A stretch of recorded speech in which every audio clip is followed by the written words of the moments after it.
Thank you so much, Ben, for the warm introduction. Really glad to be here. I also walked around yesterday's poster session and really impressed by the richness of the topics and the machine learning techniques we're covering. So today, my talk is on can LLMs achieve causal reasoning and cooperation?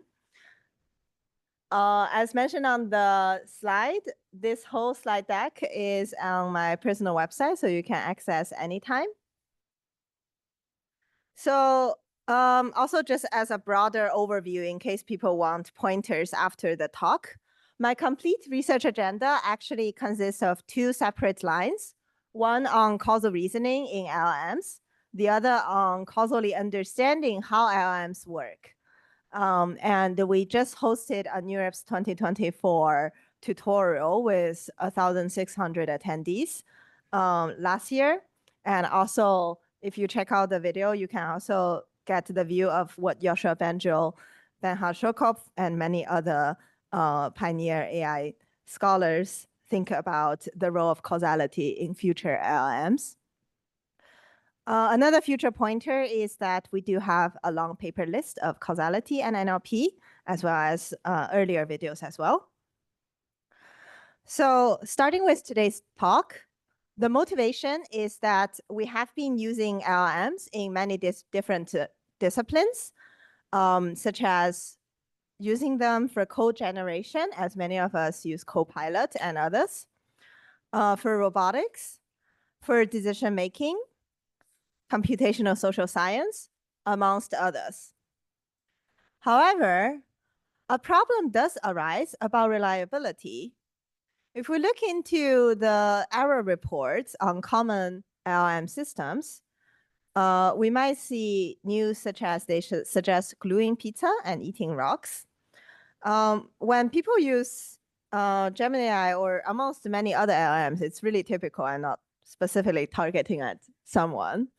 If you look at cheese not sticking to pizza and look for some recipe suggestions, you might get things such as, let's get some non-toxic glue, like Elmer's school glue, into the sauce to add some stickiness. So it does feel like figure out some way of how recipes are usually written, but the causal relations are not that correct. The other example is that the models might not generate these suggestions by themselves, but actually like sort of cite a website and summarize it in a slightly wrong way. Like according to UC Berkeley geologist, actually 1 doc a day keeps the doctor away. And this one is actually a summarization function on some website. And apparently maybe the Onion is not the website to look at. So the type of causal reasoning that we're trying to aim at, both for testing language models and for fixing them for more reliable reasoning, is such as like in the future, if user puts such queries, what should we decide on the causal relation?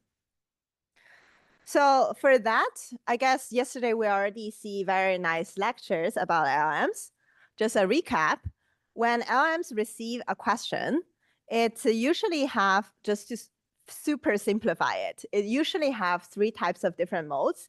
The first one is direct generation, which we usually can trust it in things such as the capital of France is, and then letting it to generate Paris.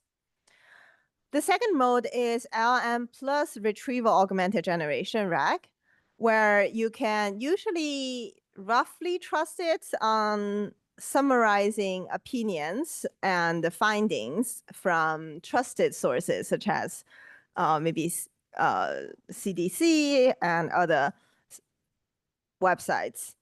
And the third type of generation is actually about LLMs combined with structured formal reasoning. And they will mean maybe connecting LLM to coding or connecting LLM to certain statistical tools or domain knowledge in the science subject to make sure its generation is grounded. And each of its mode has some pros and cons.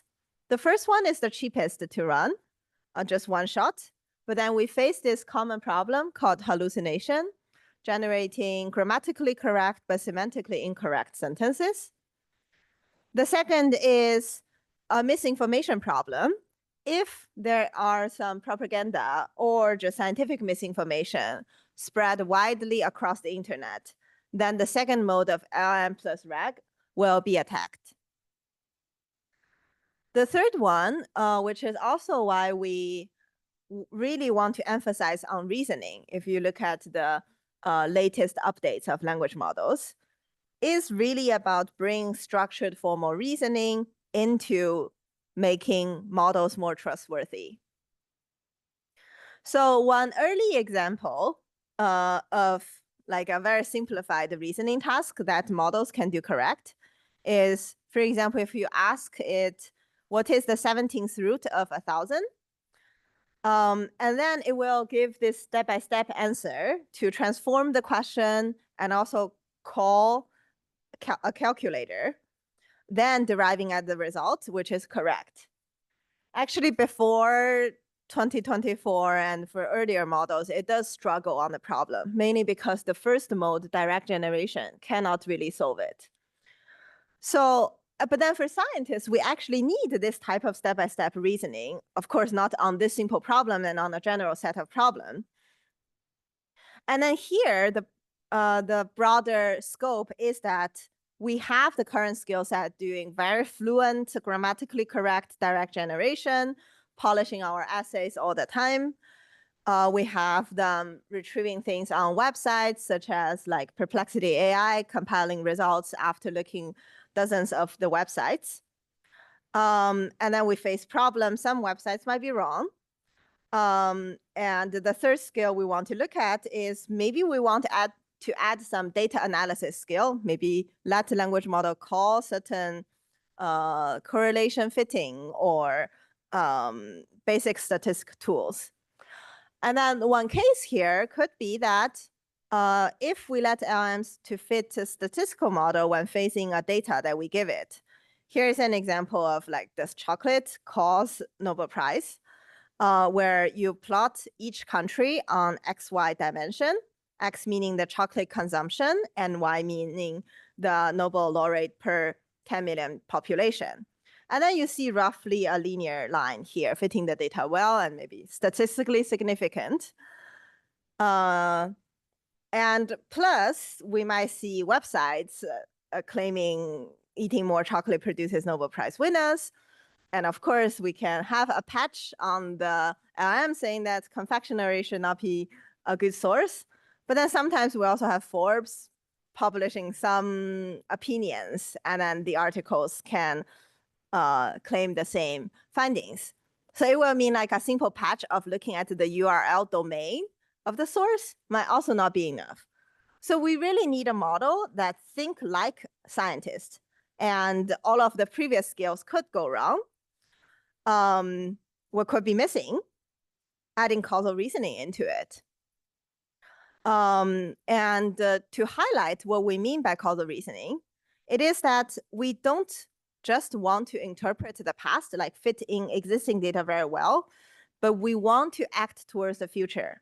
If we find something that increases the scientific research quality of a country, we want to act on it, maybe some intervention on education system, subsidy programs, and so on. And we need to understand what causes what. As early as in Aristotle's time, he emphasized that we do not have the knowledge of a thing until we have grasped its why, that is to say its cause. And just to have a more formal grounding of what we mean by causality, a common framework here is called causal graphical model, nowadays largely led by Judea Pohl, Turing Award winner. And a causal graph basically consists of a lot of random variables, in this case, X, Y, Z, and the direct edge means a direct link. Translating this into the problem we looked at before, basically the news articles or the comments about chocolate and Nobel Prize is asking whether there exists a direct causal link here. Whereas the key behind the problem is maybe there are some socioeconomic reasons and so on that leads to higher chocolate consumption and leads to higher research output. So this existence of a potential confounder causes us to confuse the correlation between chocolate and Nobel Prize as a causal relation. And just to zoom out, in the field of machine learning, we do have seen decades of work, like some of them led by Bernhard Schokopf, some of them by Joshua Bender, and of course, many researchers in the field on causal representation learning, where causality can be used for machine learning. Although my talk is mostly on language models, Bernhard and Joshua does have work, and many other scholars does have work on modeling astronomy and then judging whether there's a cause and there's an extra planet that cause certain satellite images and so on. So there are a lot of use in AI for science, physics, and many other domains. For my work, I extensively focus on causal NLP, namely understanding and improving causal reasoning in natural language processing models. And let's say that if our goal is to discover causal effects, given two variables tell us our relation, what exact role does LLM serve for them? Looking into what LLMs can do, I will first cover a little bit like a literature review thing on this, and then zoom into my portion of the work on reasoning. So in general, LLMs can be used as a knowledge base, a language parser, and a reasoner. If we use it as a knowledge base, it could be things such as like common sense causality on like there are daily cases such as the ground is wet today. What might cause it? Some people might say it might have rained, or a sprinkler might have been broken and causing the ground here to be wet. These are common sense causality. There could also be queries such as, I ran my experiment, but observed this unexpected result. Can you propose some potential causes explaining this result? These are a bit moving towards scientific causality, but more using the function of this direct generation mode, so that models are a bit like creative and coming up with commonly talked about facts. On the second direction, causality as language comprehension, basically, I guess the thing that's closest to us is this notebook LM or Perplexity, where we can input a query, tell me the exact relation between stress and insomnia. And then this notebook LM, or maybe we retrieve some papers and like summarize this paper. And then they might parse like condition on these patients' situation, then stress has this level of causal effect on insomnia, given some RCT study or others. So historically, this task has been positioned as a linguistics task in the beginning, namely extracting words such as leads to, give rise to, and parse them as triplets. A causes B. And it has also been information extraction, as many of our previous work has been helping medical doctors to parse their clinical notes into terms and their relations. And of course, now we have a more free-form summarizer in this field of LM as a language parser to summarize information. The last direction that we will highlight here is LLMs for formal causal reasoning. Namely, we no longer use that as sort of a secretary for us to summarize things, but we use it as a thinker to draw a meaningful conclusion based on the statistics observed. And here we can see that it can cover a lot of different query types and skill types needed by human scientists. Just diving it deeper, actually we cover two types of LLM reasoning tasks for causality. The first task is formulated as causal discovery, namely what variable causes what. Maybe some people would be interested in whether exercising would help solve sleep quality problems. The other type, like basically they want to raise as many variables as possible that satisfies this causal relation or refute a certain misbelief. In the second category, we look into causal effect reasoning, namely, if we already know the causal graph, like X must cause Y, like stress must cause sleep quality problems, then what's the strength? And how do we measure like the actual causal relation, not confounded by maybe socioeconomic status and so on? And corresponding to some test cases that is good for early stage language model testing, we can also have daily cases, such as if language model has read a lot of news articles saying lots of tech company CEOs are college dropouts, does it mean dropout causes job success? And the other cases like COVID vaccinations, exact causal effect on survival rate. So we do have work on each of these two types of reasoning skills under our core to cause, correlation to causation paper, and ladder paper, like climbing the causal ladder of different quantitative reasoning skills. So in the first work, can large language models infer causation from correlation at ICLR 2024? We basically start from the common NLP task where models can read through a lot of common sense information. It can compile news articles. Maybe it can go through a lot of famous people's autobiography.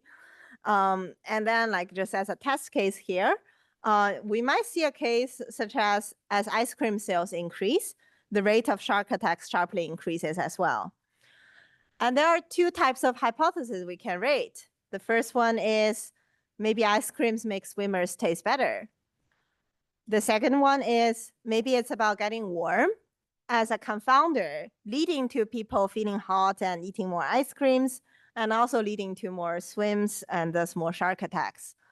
So the reason why we can sort of distinguish correlation and causation here is that if we look at maybe a desert area and remove this like C component, or maybe we put people in a place with very warm air conditioner, then maybe they also will eat more ice creams, but there's not a sharp increase of shark attacks.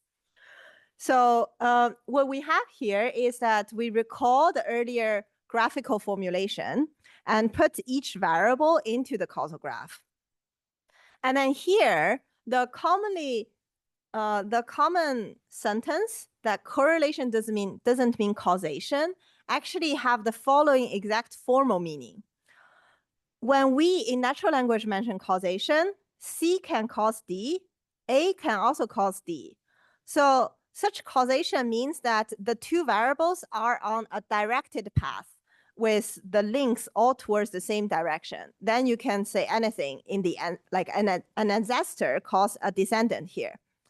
However, the reason why we refute B causes D is B includes a reversal of the causal link when it goes to D. So any reversal here will refute the causal relation. Whereas the statistical correlation still exists if you have a shared ancestor node. And then, great. Going further, so there are two ways to test causality. One is you directly intervene and put people in a different environment and get rid of C variable, then B and D are no longer correlated. Or in causality, there is also a strong statistical tool that allow us to discover causal relation without running experiments if certain conditions are satisfied, such as keep testing conditional independence tests and also running like how the data fits a certain causal graph under different conditions. So what we do here is that we put this task to large language models. And basically, the format that we wanted to perform well is we give it a bunch of correlational statements, which is similar to what we read on articles, which is similar to what we can see from like statistical testing on our CSV data and so on. And then we look at the output of the judgment of a causal relation. So such an example can be, if we know A correlates with B, can we infer that A causes B? Or which has an answer of no, not necessarily. However, if we look at the case of A correlates with B, C correlates with B, however, A is independent of C, can we infer that A causes B? So the answer is yes, because A-B correlation means they have a shared ancestor, or they directly cause each other, which means the ancestor is A. B-C correlation means they have a shared ancestor in the graph. However, AC independence means they don't have anything that's shared above them, which means that they actually, so AC are independent and serve as B's ancestor. One example can be maybe the gene expression of the father correlates with the kid. The gene expression of the mother correlates with the kid. However, the father and mother's gene expressions can be more or less independent. Yeah. So with this, we introduce a core to cause benchmark and let language models do this task. So we contrasted language models' behavior before training on our training examples, like basically off-the-shelf performance, and also after training on our examples where they show a boost. So before training, just deploying many LLMs off the shelf, they're actually very close to random performance, from open source models to some closed source models. And also, like, we discovered that if a model is fine-tuned on some logical reasoning tasks, then they do perform a bit better on causal reasoning. And also, we do have seen a lot of different method follow-ups. There are usually two camps of people here improving LLMs. One camp is on scaling. So we just keep this task to still be end-to-end, input-output, and make language models go through more data, let it do chain of thought reasoning and so on, and still trust it. The other camp of people are more like they really want to plug LLMs into these code interpreters, let them execute the classic statistics algorithms. That can also increase their performance in a more controlled way. So we do see these two types of follow-ups on this core to cause task as well as different application studies, deploying that to healthcare conversations, general improvement of chatbot experiences, and so on. And then also a future note, concluding this core to cause line of work, is that we do believe that future LLMs in general need more and more this type of reasoning, because we live in a world of information explosion. There can be news keep coming every day. For an LLM that has read all these articles, either in the training corpus or in its web retrieval process, it needs to distinguish what causes what and what people claimed is not true and so on. So we do look forward to making this line of work more prominent in AI for science and also in AI for society. Yes.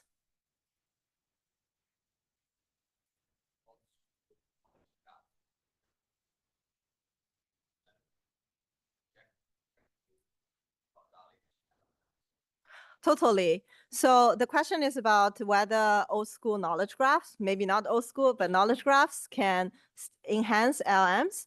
I think that is definitely a way, because in our literature review, we mentioned LLMs as a knowledge base, LLMs as a language parser, and LLMs as reasoning. They can actually be stacked upon each other. Maybe we can bootstrap it as LLM as a previous like knowledge base and know a bunch of facts. And then the language parser or like external knowledge base, so to further correct its previous belief, either from newly parsed literature or from a human well-curated knowledge base in certain domains. And then further a little bit more, if we have new experimental data, that we can fix the certain edges to make it more precise. So we're really thinking about a combined effort to push the frontier of science.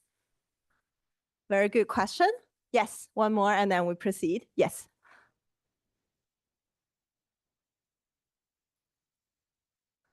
That's definitely a more advanced version of causal discovery. I think in this work, we assume the DAG, a cyclic graph. For cyclic graphs, A causes B, maybe stress causes insomnia, and insomnia causes next day's stress. There are dedicated further causal discovery algorithms, or if we roll it out, it's actually yesterday's stress caused tonight's sleep, and tonight's sleep caused tomorrow's stress. Yeah, so there could be some way of solving it, but it's an active research direction. Awesome. So the second main task of causal reasoning that we look at is causal effect reasoning, namely by how much does an increase in X cause some difference in Y. So what we have here is both a data set and an improvement of models' causal reasoning skills.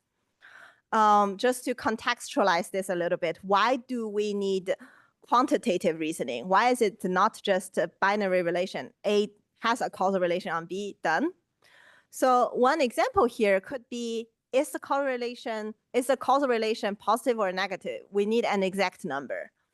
So if we look at the statistics of Israel 2021 August on patients of COVID-19, we actually see that by that snapshot of data, vaccinated people are more likely to develop severe diseases of COVID by correlation.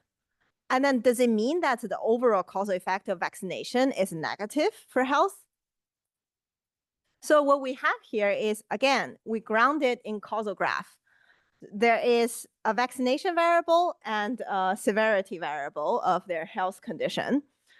And then the key point here is that there exists a confounder of vulnerability, maybe amongst others. And then what happened here is that the originally more vulnerable group has a higher vaccination rate, this arrow, and also has a higher severity rate if they get COVID. So the right approach, so maybe the correlation just means that there's a disproportionately high set of vulnerable people visiting Israel's vaccination stations at that point, and thus we see such negative correlation. So the right approach here is to separate the vaccination effect for each vulnerability level, maybe stratify them, and then aggregate the data. And this is so-called confounder adjustment across statistical literature, and causality literature. So what we do here is that we compose similar problems by extracting such problem prototypes from famous causality books and also application-related papers. Then we have a large-scale data set for LLM, sort of serving as a playground to check and make LLMs improve their causal reasoning skills. So in this playground, we control the real causal effect and just check whether LLMs can perform the right type of reasoning. So we basically give it 3 types of informations. The first being the causal graph, the second being the available statistical relation, maybe the portion of people who are vulnerable versus not, and also condition on healthy and vaccinated people, the fertility rate being 1% and many others. Then we pose the causal query, does vaccination lead to an increase in the survival rate, increase or decrease? So we actually also extended, because the long-term goal is to really push out a causal science assistant. So we injected a lot of queries that cover correlation, like the actual relation being a correlation, interventional causality, and counterfactual causality, as well as the ground truth causal graph can be a hidden confounder or maybe a mediation, being that some people might think walking their dog outside causes their health to improve, but maybe it goes through a mediator of their sunshine, or maybe it goes through the mediator of they actually exercised when walking their dog. And then we also have things such as like given the same causal graph, then we can still come up with different variables to test whether models are robust across different types of discoveries. And then here, the long-term goal is really, if we give models sufficient statistical information and pose a causal query here, human causal inference scientists might be able to conclude the quantitative causal relation. And we want to see how close are LLMs to that extent. So I think the early model results, let's say the random baseline being 50 yes, 50 no, then a bunch of open source models and GPT-3 are close to still being random. And then the later instruction tuned models have increased results on this specific task. And further, the later model improvement have another boost. Moreover, we look into a structured way to improve models' causal reasoning that's added on to GPT-4, but it can also be added on to any LLMs.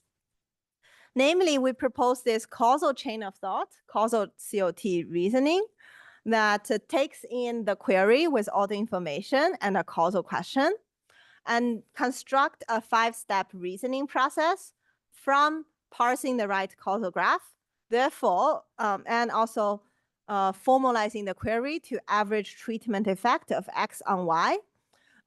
Then it can be represented in statistical formula, like we want to check the expected value of Y, given that we perform this do intervention on X variable, like vaccinated or not, and check the survival rate difference. Then there is statistics collection. In this work, we directly summarize the statistics, but now we also have an extension that you can plug in a CSV file where the model directly calls Python code interpreter and so on to calculate these marginal distribution, conditional distribution for you. Then we plug it in to estimate this formalized query through things such as confounder adjustment, which is a special form of do calculus, and arithmetics, like calculating the actual multiplication and addition before deriving at the final answer. So with this, after we instruct the model to do causal reasoning this way, given controlling for the base model, we reach an 8% accuracy boost. And also we test it on a small scale with graduate students, reaching around 80% accuracy on this. Yeah, and then further, we want to see if we want to have a stable, trustworthy causal AI assistant, then actually maybe we want to aim at close to 100% accuracy. We still haven't achieved it, but we show a clear roadmap in this follow-up paper, Causal AI Assistant, SAIA, facilitating causal data science with LLMs. So what we do here is that we take the previous 5-step framework and change it from just prompting the model, leading it to think about the first step, you should do this, the second step, you should do that, to like, you now have the power to connect with Python code. You now have the power to look up the statistics sort of pathways to derive at the right choice of the statistical method and so on. So what we really look at is we want to make this step a formal causal inference, given a professional statistician skills to be more accurate. How do we do that? So as mentioned, we generalized the input to not only summarize the statistics, but a raw CSV file with maybe a treatment variable, some covariates x1, x2, x3. This is a little bit like a patient data taking a certain treatment or not. And then we look at a causal question such as how much does vaccination help? So we run our SAIA causal AI assistant framework to aim at 2 types of outputs. The first type being, have we chosen the right method to estimate it? The second is, do we derive at the right causal effect, such as taking the vaccination on this population leads to 4.02 percentage of survival rate increase, things like that. And to make our model work, we do have a selection mechanism on what exact query are we doing, what exact statistical method should we use. Then we also have a code generation. Then, given that we want to run this method, inputting the CSV file, how do we actually run the statistics? And then execute it. Plus, we also have a data science workflow breakdown to double check that everything is correct, all the assumptions are met, and so on. And the reflective analysis to further boost the model accuracy, making language models self-reflect, look at all your past steps. Are you really sure each one is correct? So using this all together, and also we will extend a little bit on how we do a method selection. So we basically, similar to a human statistician, if you go to statistics department for consultation, we have this huge tree that is not fully shown in the graph, but we have a huge tree of many branches. And it's actually a decision graph where we check is it a randomized control trial RCT? And then if yes, then we further go down, saying like, should we include the control covariates? And for sure, a lot of subjects use linear regression with the covariates that they want to control for. Or if not, if we don't care about that, people just look at the difference in means. We also have another large branch in, if we don't have RCT, then within observational data only, what can we do? And one example of that is if certain assumptions are checked, then we can run instrumental variables to still get the causal effect, even if we don't know all the confounders. So here we have this method selection mechanism before the models say that I want to execute code to realize this method. And then with this, in the reflection, yes.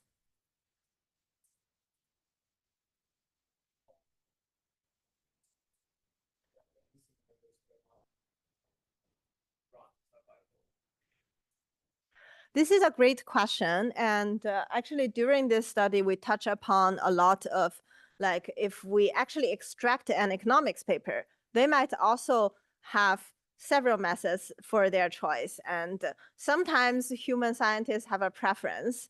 For our setting, we do allow multiple paths. For the model, we do allow them to select multiple paths, and they are always marked correct if the assumptions are met. Great question. Yes. And then in the reflective analysis node, like mode of the pipeline, we further enhance it by veridical data science by Bing Yu and her collaborators, actually a Berkeley professor in statistics. And the main spirit here is that we need to further simulate the workflow of expert data scientists consisting of multiple steps in the reflection. For example, when we formulate the problem, we need to make sure the model answers a checklist of questions at each step. So our code is open sourced, and you can also check the common practice for human scientists for veridical data science. So we basically implement it for LLM scientists, making the model answer a checklist of questions at each step, such as what is the domain question, how do differences in the formulation affect the final result? Second step being cleaning the data, pre-processing. What should we do exactly in this column? Should we fill in the missing data with an estimated value or just remove this data column and so on? What are the types of such data? Exploratory data analysis could be trying the correlation analysis among every pair of columns, or conditional independence tests, and so on. Then in the coding step, to make the code execute with more accuracy, we actually put it in a loop of, you generate a code, you also execute it like letting the language model execute it. Then check, is there a compilation error? Is there like certain outputs that's not desired, and so on. So a reflection step actually also improves the code generation quality. We also call for the model to come up with refutation methods, like doing sensitivity analysis on the parsed results. And also there are post hoc analysis, such as specify the null hypothesis, do we have enough statistical power to refute it, and so on. As well as interpretation of the results, like should we stop at claiming it just as correlation, or there is strong enough causal evidence? What recommendations to be drawn if a general public is looking at the result and want to take some maybe life tips on how to improve their health? So what we see here is that we basically checked based on the same language model. If we have just a baseline of naive prompting and don't connect model with code and all these grounded formal steps, we check their method accuracy. Is it selecting the right statistical method? And also the mean relative error on maybe the ground truth result is 4% average treatment effect, and you derived at 6, then there's a certain relative error here. We show that our SciA method has clear improvement over all of them. And in the upcoming 2 months, we are trying to put more research engineering efforts to clear out all the trivial engineering problems by language models, maybe making small mistakes. And we will try to aim at as high as possible method accuracy before introducing SciA to real data scientists and interdisciplinary scholars. The takeaway here, before we proceed to the next topic, that we will cover in this talk, the takeaway on all the 2 types of causal reasoning and different progresses is that we really like to treat any given problem to LM as how a human scientist do. Understand the problem, ground it formally. Give me the exact formula. Tell me what variable are you looking at? How do you define these variables? Design a set of structured steps. Like we need to also identify all of these, come up with all the confounders and stuff and control for them. Then use LLMs to connect with tool use, then deliver scientifically grounded results. And generalizing this a little bit to like sort of if we have a blue sky on if our future generation growing up as young kid encounter chatbots, what does a causal reasoning chatbot mean to the future generation? So we actually have a vision for in like helping human general curiosity by causal reasoning. In this work, we sort of also think about, if we look at the Starry Night, then what are all the questions, causal questions that pop into us, even like out of the textbook? Some people might be bothered by their career questions, such as, was I rejected because I lack experience? Like it also happens in all our career stages. Or before doing PhD or deciding whether to dive into research further, should I get it or not? What causal effect does it have for my life? Or if we are just curious in general, I observe the nature changing around me. Why exactly do apples fall? And for people aiming at, or maybe just with goodwill, like how to make the world a better place, how to make the community around me a better place, and how are today's actions influencing what will happen tomorrow. So here, actually, we have a work here on parsing questions so that a future chatbot know that its causal reasoning unit should be activated. And there is an interesting linguistic behavior phenomena here. look at all these questions. At first, before I do this project, I also thought that causal questions mean why. People might explicitly ask why. However, the second keyword is how. And every how question is actually about the user give you a goal they want to achieve and ask you what are the effective causes to achieve that goal.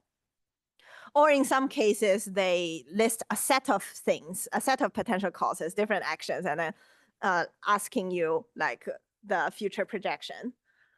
And then there are a lot of also like yes, no questions where they already give you like this, was I rejected because I lack experience? Here, the user also already give the chatbot, I suspect this variable A causes the variable B. Can you confirm the positive relation as I suspected for me? Or the user might have an open-ended question. They provide you the cause, getting a PhD. And they might need two steps. The first step, infer the effects that the user care about, such as, does this person care about the income raise or happiness raise and many other things, maybe immigration status and so on. And then the model needs to infer a distribution of things the user care about, then get the causal effect on maybe some prominent items there. According to this survey, or hopefully the models, I read through all the LinkedIn data. And let me tell you, if you get a PhD in this region from this university, on average, the job outcome has this type of change. Our hope here was also like on academic career paths. Maybe the model can read enough websites and conclude concrete career advice, because all the researchers' trajectories are relatively open on the internet. So these are just really blue sky wishes. And our first step is that we can make this very strict statistical pipeline work out. And also we have a question parser. Then we look into how to make other diverse type of causal questions be solved. That's an open question. But here we actually have a question-specific function for language models, where we build a formal taxonomy of what type of questions does there exist, and categorizing them into two big categories, where the middle two, the second and the third, are actually what we have already been familiarized in the beginning of the talk. What affects what and by how much. And then the thing here is that there actually also, if we look at the history of science in the past several thousand years, there also exist questions on what variables are there. Do we buy in Aristotle's view of air, earth, and these like elements, or can we make the variables more precise? And also, like, if we want to make a rocket into the sky, then we need a little bit more full understanding of how things work. That's also how human civilization advances, how accurate subjects in STEM actually get progressed. And then here, what it essentially means is that we have causal questions asking about the variables, asking about the edges, asking about a rough information of the edge, such as one number quantifying the causal effect, or a fine-grained information, such as give me the exact causal formula here in the mechanism. And here, like they correspond to different questions that a chatbot can totally receive, like what's the change of my income after the PhD, as a type 3 question. Does smoking interfere with the drug effect? Like just a binary confirmation as the type 2 question. A type 1 question could be, what are the key elements needed to start a fire? Or for career, what are the key skills needed to become a professor? And also maybe more quantified things. I put a super naive example of like a chemical equation, then get me the exact formula and tell me how much oxygen is needed to oxidize 1 kilogram of mercury. Bring this forward, I guess we have some formulation here, sort of talking about in details what exactly we mean by each 4 of the categories. And we also give these instructions to language models so that they can accurately like receive a question first route. Is it causality? Within causality, which of the 4 types are they?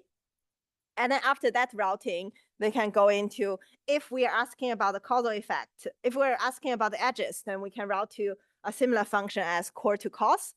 If we're asking about the causal effect, then route to our SIA or COT, causal COT. And then for variables and mechanism, I actually really like the questions before. The current best way is still using LLMs as a knowledge base or let it to query existing knowledge graphs or read literature. But we very much look forward to breakthroughs in what is a way to propose variables that make sense. What is a way to have the next Newton, maybe still human and assisted by AI, that propose a mechanism that is correct. Like that is an advancement of their previous generation of scientists' belief, and maybe it's also open to update in the later stages. When capturing human curiosity, we do have like a bunch of like chatbot-like channels. We check what people ask on Google search, Bing search, these engine queries. We check what people ask on Quora. And also what do they ask to language models. So we have all these data and collect a set of 13.5K questions on curiosity-driven natural questions. And actually, the good news is that 42% of natural questions are querying about something causal. So as I mentioned before, that we are also really impressed at what type of words hint a causal question, that the models should be alert. Whenever they receive these words, they should relatively activate the causal reasoning module. And also here's a list of human skills, human cognitive skills needed for causal questions, such as whether it's something about remembering, something about understanding, application, analysis, and so on. So we map this to this curiosity data set that we have on causal questions and checked that amongst the non-causal questions, more than half of them are about memorization. Among the causal questions that the user raised, 9.5% are memorization, and so on and so on. So there's also a strong type, like strong portion of application. Maybe there are existing mechanisms or existing insights we know, but we need to apply it in this case, and so on. Also, we checked how GPT-4o performed on these causal questions and find that they usually struggle in certain cases, especially about forecasting things into the future. They do very well in questions that require knowledge lookup. Either they already know or they can do it after a base search. However, also another thing is they have very verbose answers, trying to hit all the keywords and frame it in a little bit less efficient way. And also, as we mentioned before, when we receive a causal question, the curiosity dataset tells us 42% of the queries are related to causality.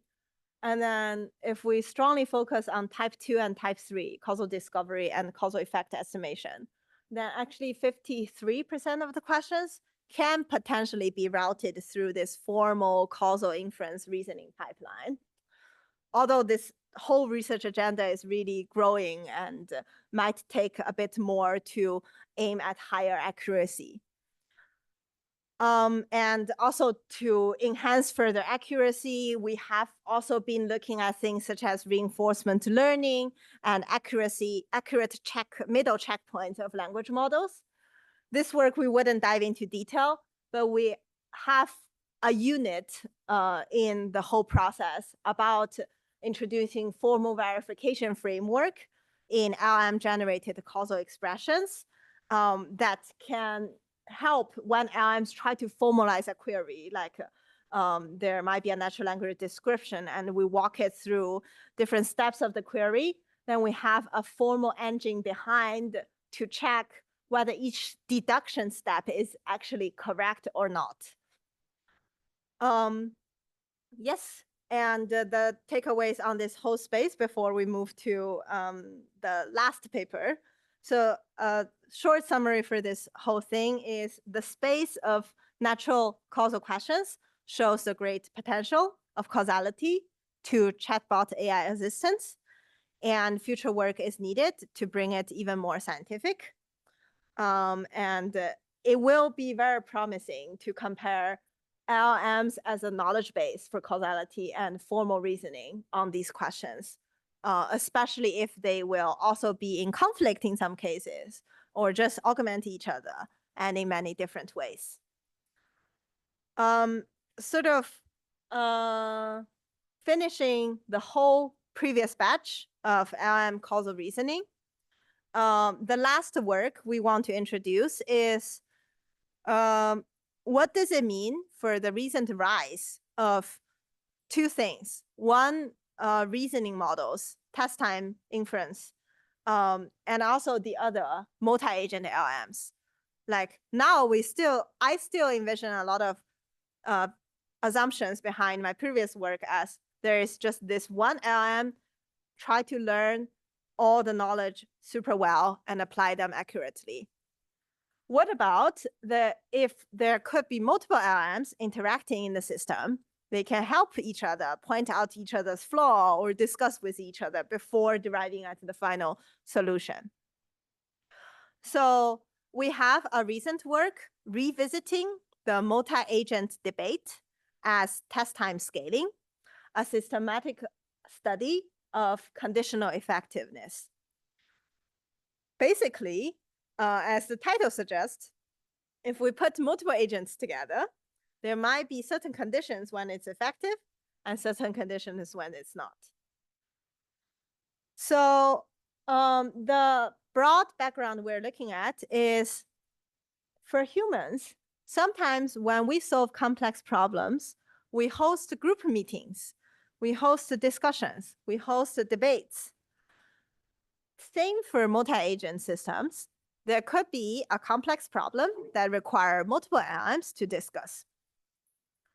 And one example is if we receive a mathematics question on find all the real solutions to the equation, and then the different chatbots may be initiated as Alice, Bob, and Charlie. They might enter a multi-agent debate, MAD, for task solving. The round one, they might say they might propose their independent opinion. I think the answer is something, something. And then round two is they try to point out the error of each other's statements or endorse some solution steps by other agents. One example here by a 2023 paper, Du et al.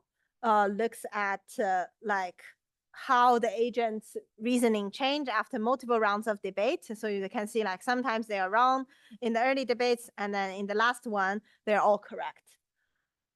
So this really sort of brings hope, but also some curiosity in on what condition does it work. Also, to bring in more context, debate can involve two agents representing opposing views to persuade each other before a judge decides. And also, we adopt the base version that they just come together and chat, and not specifically against each other head to head. And also to zoom out to the literature, we do see a problem of the whole field see multi-agent as a buzzword. And a lot of people say that maybe it's the next generation of improvement and so on. But really, why is a single agent not as good? If there is in human society, if there's an Einstein, I don't think maybe 3 random copies of us can debate and still win that opinion in certain cases. So we really want to see, is multi-agent effectiveness really a thing? Or how can we distinguish key features from a self-play reflective single agent versus the impact of multiple agents mixing together. So there are a lot of recent work looking at like sort of if multi-agent debate is the answer, what's the question, or different motivations here. So we look into MAD as a test time scaling, which is a term in recent LLM development. So basically, what people do is that LLMs has a pre-training stage, fine-tuning stage, RHF stage, where they update their weights. But now we're talking about all the weights are frozen, and we just let it run inference mode for a long time. Can we still improve the answer we get?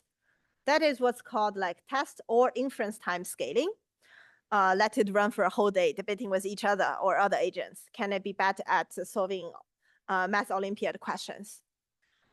So, and also there are scaling in terms of sequential scaling and parallel scaling, a lot of work from OpenAI, DeepMind, and so on.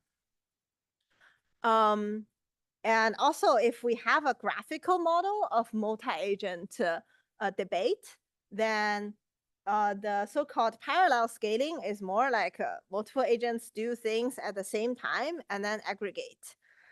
Some of the time can also be majority voting. If there are two C, one A, then we go with C, and so on.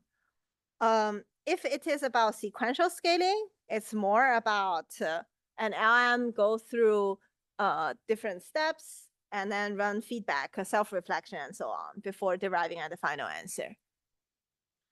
And then the MAD is the general form MAD is a mixture of parallel and sequential scaling method with diverse exploration in terms of like the lines should be as large as possible, separate thinking lines, and hopefully they don't contaminate with each other. So there are certain rewards to encourage how diverse their language or opinions should be first in the first step. And then go to collaborative refinement, which is a property of the quality of their discussions and debates. Then, like in the stage 1 of diverse exploration, also there are multiple choices to make it diverse, such as maybe you can have a combination of different models, Llama, Claude, GPT, Q1, other things, which has different pros and cons. And then the other example is about initiating to different personas. Maybe here's a good psychologist. Here's a good statistician. Here's a good astronomist. Can we mix all these expertise together to make the debate more fruitful? And then in the collaborative refinement stage, it's more like all the previous stages are put into the context window of the next round of discussions. So in the end, you really see a massive input to models' next step generation. We run experiments targeting at 3 different research questions. The first one is, how does the task type differ for MAD versus self-agent effectiveness? The second is, what about the difficulty level if we put a very complicated math task versus a simple one? Or the model scale, the size of the model, does it change the answer of should I use multi or single agent? The third question is the impact of mixing heterogeneous agents from various developers versus homogeneous, like all ChatGPT and so on the MAD performance. Bring this forward, we do check the task. We actually check 2 types of tasks, one mathematical reasoning, one safety reasoning. For the specific context of this audience, we zoom more into mathematics reasoning, aiming to check how well MAD explores the solution space and collaborates to solve math problems that require complex step-by-step reasoning. So here, for example, on the case of homogeneous agents, that changing the models into multi-agent framework does not consistently outperform parallel sampling with self-agent. And also, but there are still some benefits coming from it. Namely, MAD relatively demonstrates clearer benefits, especially when the problem is more difficult.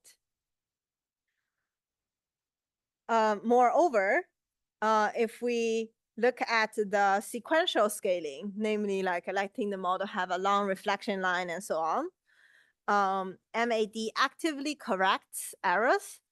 And unlike self-refinement, it makes it effective at high task difficulty when only a few initial agents are correct. Another qualitative example, if we extract model's reasoning process here, we can see that initially there's only one correct answer, and with self-consistency, one cannot catch this correct answer, and therefore it has just like multiple iterations, and really we see a divergence of, in some cases, like let's say like now what we see in round one is more like we run this thing in parallel and give different answers, and actually 55 is the correct one, all the others are wrong, but the model just like provide 4 independent solutions. And then in the round two, what it does is like in the collaborative refinement of all these 4 agents, they refine each other's answers and let one correct solution guide the process towards the right answer. So the 55 really got more endorsement across the 4 different reasoning paths. And then here, the takeaway one is that self-consistency excels, like trying to enforce self-consistency excels as math reasoning, but MAD gains a relative edge on harder problems via collaborative refinement that one self-agent might have certain blind spot on. Moreover, MAD is relatively more beneficial on challenging tasks, especially when we use a smaller model to deal with a task that's a bit above their capability scale. And also, like the second takeaway is that smaller models benefit more from MAD than parallel scaling on hard math tasks. As we see diverse exploration, as we see the diverse exploration process, we also bring in like the question of how does heterogeneous agents help? Basically, such exploration generally shows no clear advantage over the best single agent in math, no matter like the type of combination, let's say Q1 plus llama, Q1 plus gamma, and so on. So basically, we say that MAD for heterogeneous agents perform near the agent's harmonic mean, showing certain limited gains from diverse exploration in math reasoning. But we are also yet to scale this up on more challenging tasks and also more frontier models. So this is more like we raise the question and mention that all these conditions should be checked. And the key contributions on this line of MAD work is that we identify key features of the vanilla MAD, collaborative refinement, and diverse exploration. We investigate how these features provide benefits compared to test time scaling with a self-agent, and also explore self versus MAD across task types, difficulty levels, model scale, and agent configurations. So we have lots of community work in line with the research, sort of accompanying the research. Starting from 2021, a lot of workshop on NLP for positive impact. And also like in the last NeurIPS, we actually had 2 dedicated causality workshops. One on causality and large models, the other on causal representation learning across all types of data in general. And also next year, 2026, in April, we got successfully accepted at a Dachstuhl seminar on causality and LMs, where we will invite lots of frontier causality / LM researchers to discuss new frontier questions in the domain. And also all the work are supported by my brilliant mentors, mentees, and collaborators from different organizations. And we welcome any questions. Thank you.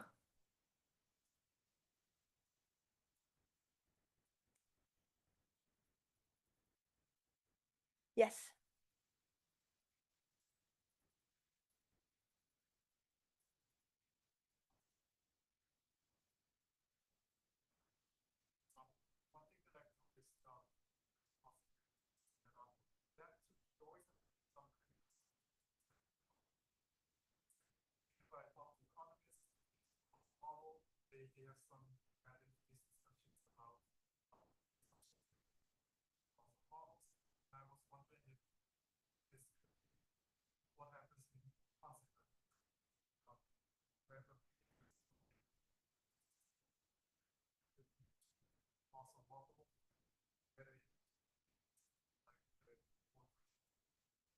Yeah, totally. I think this is a great suggestion. And also, you raised the right example of economics where people actually can have different views and double check the assumptions. And maybe one community like a certain type of assumption, the other community doesn't.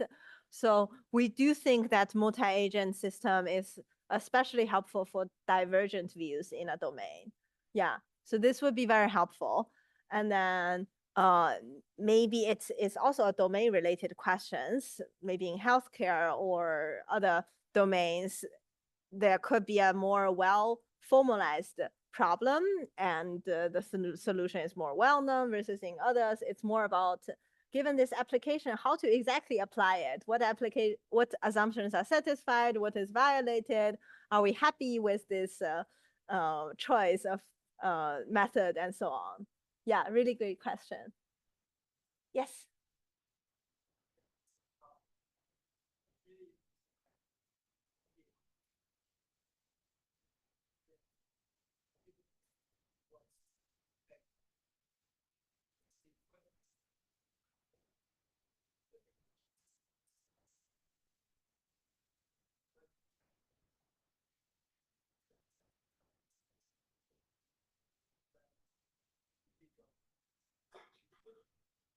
This is a great question. Yeah, in human groups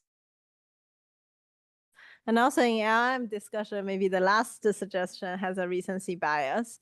It's really, and it also needs to be separated into two cases. Like, do we want it to be very human-like, which will even encourage maybe interruption systems? Maybe some people speak a little bit. And also, like, is it round robin or like whatever model that has a stronger opinion speak out first, and that has that changes the communication atmosphere?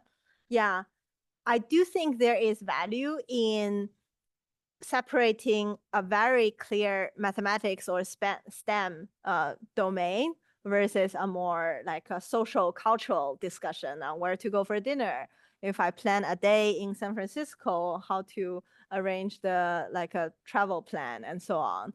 So I feel like there it's more about diversity and maybe the first person who speak in human setting and the last LM who speak in the M setting will have a stronger influence.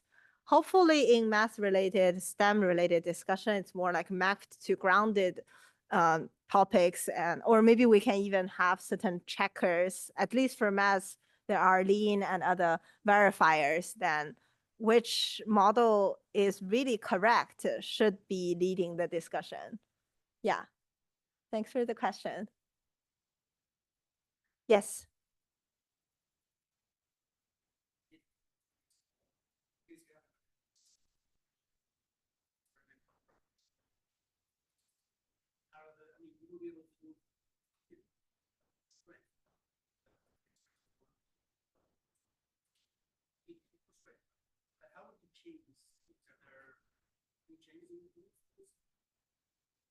Do you mean like if there is a further step on the models can suggest new experiments?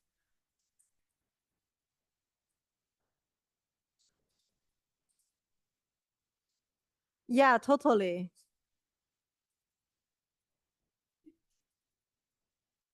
So I think it would be super meaningful to add in interaction systems. We actually also meet with this thing in statistical consulting because the customer also come or user come and present their existing CSV data, but they have the power to collect new data.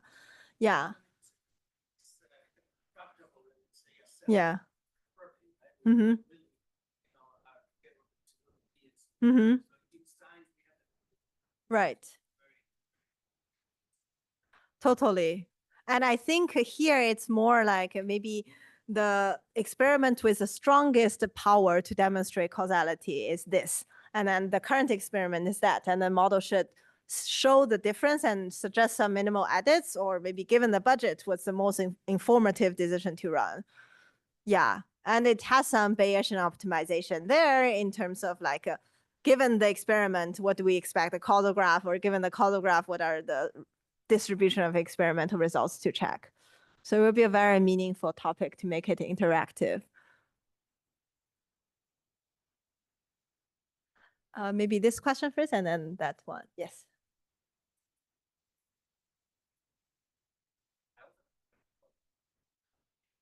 Mm-hmm.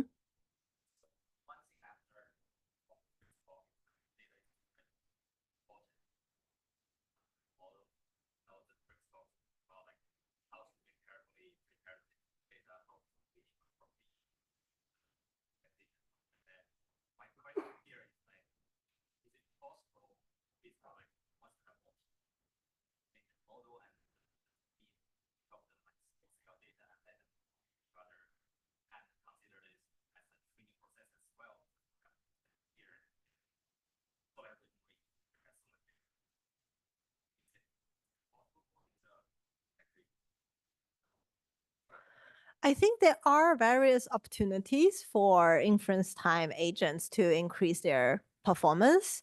I guess Kyle's talk on data was originally targeting at when the model weights need to be updated.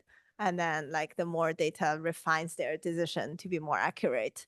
Here, it could be that if we want the model to do maybe a very specific domain, like nuclear physics, and then like feeding a lot of related information, will gear the power, like sort of guide the model into the distribution of this science. So I do think there will be improvement.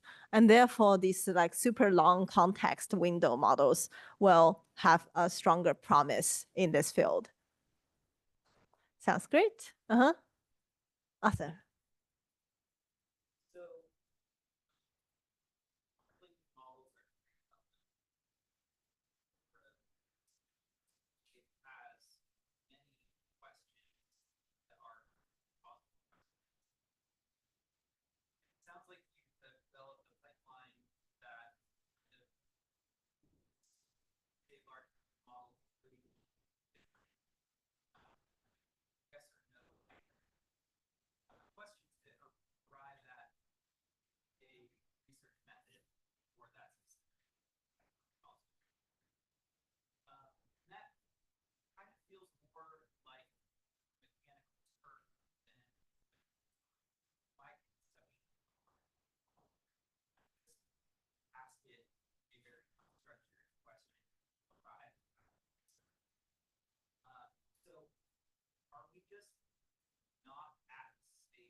This is a great question, very forward looking, and also like sort of making the community ponder what's the right direction.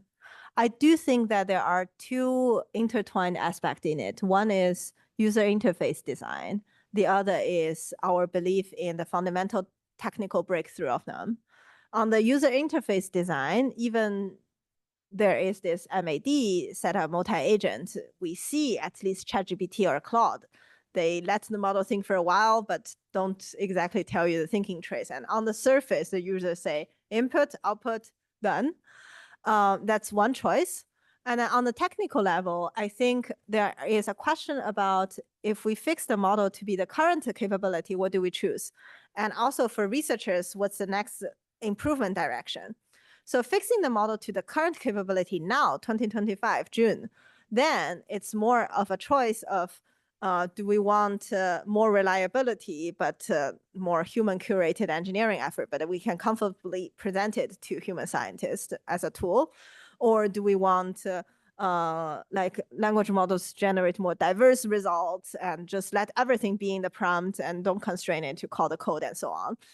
And also forward looking, I think the suggestion that was just mentioned about data scaling, that has a hope on increasing this. So the second type we call end-to-end reasoning. So the humans don't intervene and we don't go to more like grounded steps and let the language model do all the tasks. Then we don't need a lot of data. Hopefully, and also one way to generate such data is actually by synthetically constructing all the steps and then make the models walk through them. Yeah. I think in general for math and physics, models do face problems in that the exploration space is very large. It's not about like maybe the customer raised a complaint on Uber and like they try to resolve it. But in math and physics, like each step has so many variants and also the knowledge base is super wide. So I do see these two lines of research will both survive for quite a while until there's a huge new release. Yeah. Thank you for the question. Maybe one last question?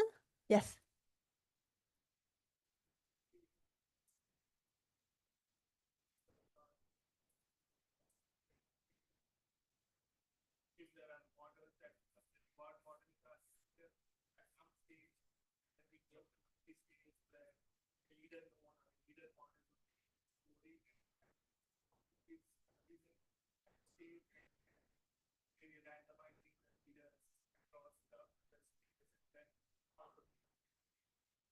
Yeah, this is a great question. I think it especially fits the case when maybe it's a bunch of earlier generation or smaller models and the leader is more performant. Like let's say maybe the lead is Claude Opus 4 and then the smaller models are Llama 4 or Llama 3 and stuff. Then the leader signal will make the next generation of the smaller models to perform better. However, if our research question is about if we can already access everything, frontier models, then how to still push the boundary of skills they can achieve. Then if we already have a good judge model, then it should become a doer model to solve the question. So maybe judge the quality of an answer would have not necessarily simpler complexity than solving the question.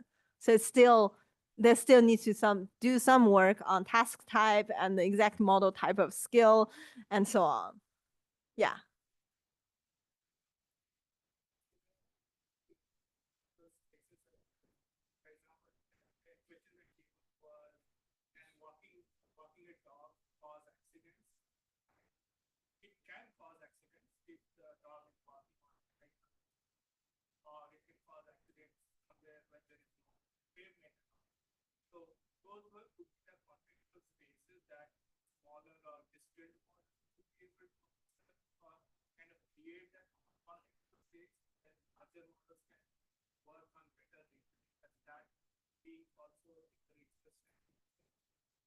That would be a great next step. As you mentioned, like there is not strict capability difference. Maybe like there's not strict capability levels, one being the subset of another, but maybe they have different skill distributions. Then they would complement each other's expertise. Thank you for all the questions.